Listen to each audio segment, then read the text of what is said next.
Torri del Benaco ha celebrato un traguardo storico. È l'unico comune veneto del lago di Garda ad aver ottenuto dal Presidente della Repubblica il prestigioso titolo di città. Un riconoscimento che premia la sua storia millenaria, la bellezza del territorio e la profonda identità culturale che lo contraddistingue. Per celebrare questo risultato è nato il premio Città di Torri del Benaco, destinato a personalità che si distinguono nei campi dell'arte, della cultura e della medicina per il loro impegno su temi come ambiente, storia e acqua. La prima edizione, svoltasi ieri sera al Cinema Teatro di Torri del Benaco, ha visto protagonista il medico ed epidemiologo Franco Berrino, insignito del premio per la sua lunga attività di divulgazione sui benefici dell'olio extravergine d'oliva e di un'alimentazione sana, valori che rappresentano l'anima agricola del territorio. Allora, la cosa importantissima è difenderci dai veleni dell'agricoltura. I veleni dell'agricoltura causano patologie molto gravi. Cerchiamo il più possibile di mangiare biologico, i prodotti semplici, mangiamo le cose più semplici, i cibi naturali e biologici. Ricevere un premio in un posto così bello è fantastico. L'importante è mantenere questa bellezza.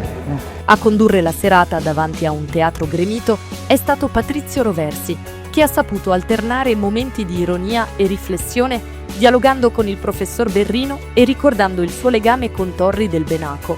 Io sono di origine mantovana, quindi ho sempre avuto il mito del lago di Garda e in particolare di Torri, perché da sempre è noto che è una delle località più belle. A me incanta il porticciolo. Il porticciolo di Torri è una meraviglia assoluta. Dopodiché tornerò perché la limonaia che stanno restaurando penso che diventerà un'attrazione bellissima, importantissima, affascinante, e quindi torno per la limonaia appena le inaugurano. Pare che sarà presto.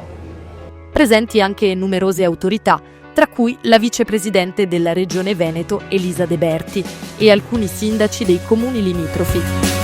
Nel suo intervento il sindaco ha sottolineato con orgoglio l'importanza del titolo di città e il valore che questo riconoscimento assume per tutta la comunità di Torri del Benaco.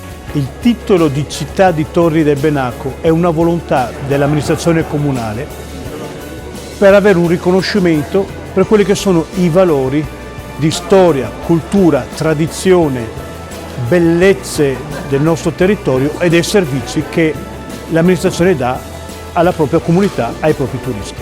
A fine serata il professor Franco Berrino ha firmato le copie del suo nuovo libro Il nostro veleno quotidiano e si è intrattenuto a lungo con il pubblico, dialogando con calore e disponibilità con i cittadini presenti.